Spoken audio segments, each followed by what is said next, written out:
Hello YouTubers. Okay, real quick here. I'm just showing you what I've done. I've changed out our exterior light timer. That's this intermatic timer here.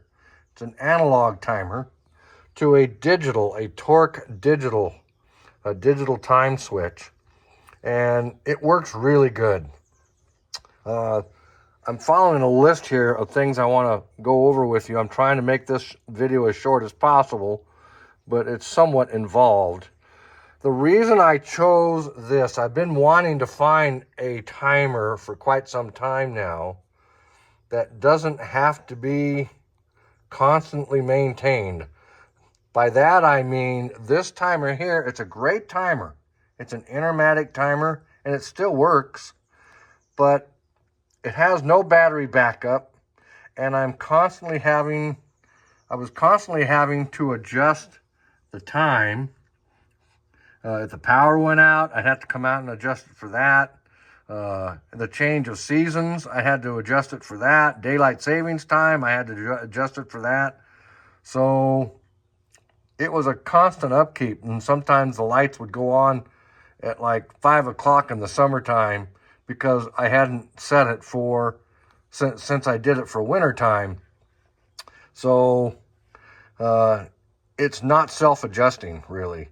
So I was constantly having to come out here and adjust the times. And these knobs right here, if you don't tighten them up tight enough, they come loose and they'll fall down and you lose your time. So I went to this. I went to a Torx. This is a Torx EXZ120 model timer. And it works really good. So far, I'm really happy with it. It was somewhat involved in figuring out how it got wired. This is the timer right here. And originally, I put a black wire here, my source wire coming here, and then a white wire coming out of here, because this is what feeds the timer. The positions, terminals 1 and 2 are what feed the timer. And then I had the other white wire coming from the lights going over here to position 4 or terminal 4, and the other black wire going to position 3. And that's not how you wire this. The way you wire it, or the way I figured it out after reading some comments and doing some research from the website, I went to Amazon for this clock and I read the reviews, and one of the reviewers had contacted tech support and they told him how to wire this clock. So after reading over his comments several times, I finally figured it out.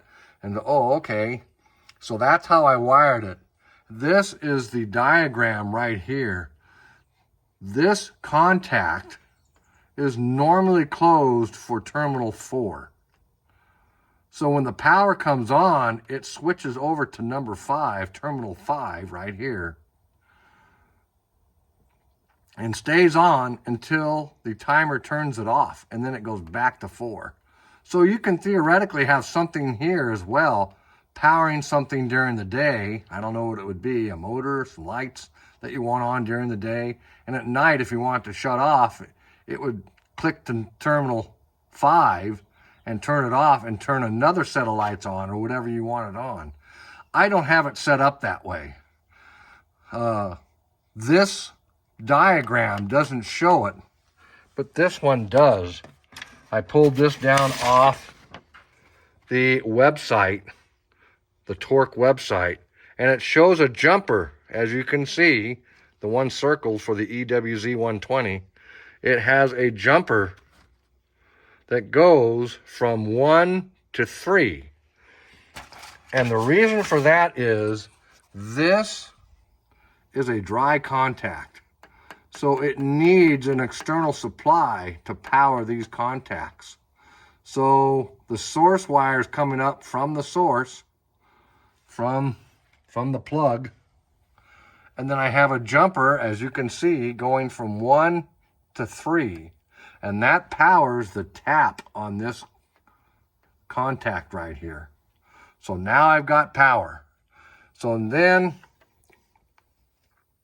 I've got both my neutrals from the source and the exterior lights going to 2. And then the black wire coming from the lights, the external lights, not the source wire. The source wire is over here. The load coming from the external lights going to 5. So when this clicks on at night, it goes on and turns these lights, it'll turn the lights on. So that's how I wired it. The reason I like this clock is that I do not have to set it. I set it and forget it. I don't have to set it for daylight savings time. I do, but you do that in the original programming. But once you set it, you're done. So it'll set itself. Once you set it, it'll adjust itself for daylight savings time, and it has a feature in it for seasonal. You put into it what the latitude is, where you're at, what your location is. I'll show you here real quick. This is the latitude, and I'm at 34. 34 is the latitude where I'm at here in the United States. And you have to make sure it says LAT for latitude, N is for north, and then the latitude, which is 34. So if you keep going, adjusting it, it'll go into south. It'll say LATS, and then the latitude. So you have to make sure that it says north if you're in the northern hemisphere.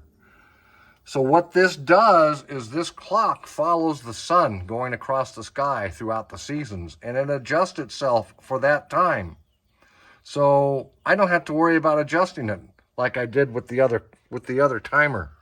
It'll follow the sun across the sky. It follows the seasons, I guess you might say. And I never have to adjust it. Once I set it, once I program it, it's done. So I've adjusted it for daylight savings time. See, DST is daylight savings time is on. And it adjusts for the seasons as well. Now this clock also has a feature that I really liked. I had done quite a bit of research on these, on several timers, and I figured this would be the best one. And one of the things I really liked about this timer is it has a power backup, but it's not battery. It's got a capacitor bank in it. So when you turn it on, when you first turn it on, when you first power it up, you have to wait about 2 minutes for that capacitor bank to charge. And that capacitor bank will keep this, it will do a power backup for up to 4 days. So, and we've never had a power outage up to 4 days, maybe a day and a half, but that's been it. So you don't have to worry about changing out a battery. You don't have to worry about adjusting it for daylight savings time, and you don't have to worry about adjusting it for the seasons. Once you program it, you program it and forget it. And that's what I really liked about this. Now, there's several of the other timers that Tork makes come with more than one set of contacts. I didn't need that. I just needed something that would turn the lights on. I've got 2 pedestal lights outside, and that's all I wanted. I just want those to go on at night. So this clock does a really good job of what I'm wanting to do. And when we're on the road, on a road trip, a long road trip, I don't have to worry about this. It's doing its thing. And if the power goes out, it's good for up to 4 days. No battery. So anyhow, that's where I'm at. This clock here is still good. It's an Intermatic. I don't know. I may use it on something else. I don't know. We'll see. But I'm not going to throw it away. But I got to tell you, this Tork's digital time switch or timer, it does the job for me. It goes above and beyond what I want it to do. Okay. I hope that helps somebody. And if you get one of these, I hope it's not that hard to program. You just got to follow the instructions. And the way I showed you how I wired it up was how I wired it for my need. Yours may be different. Your results may vary, but that's how I did it. Okay, I hope that's helped somebody. Thanks for watching. Bye for now.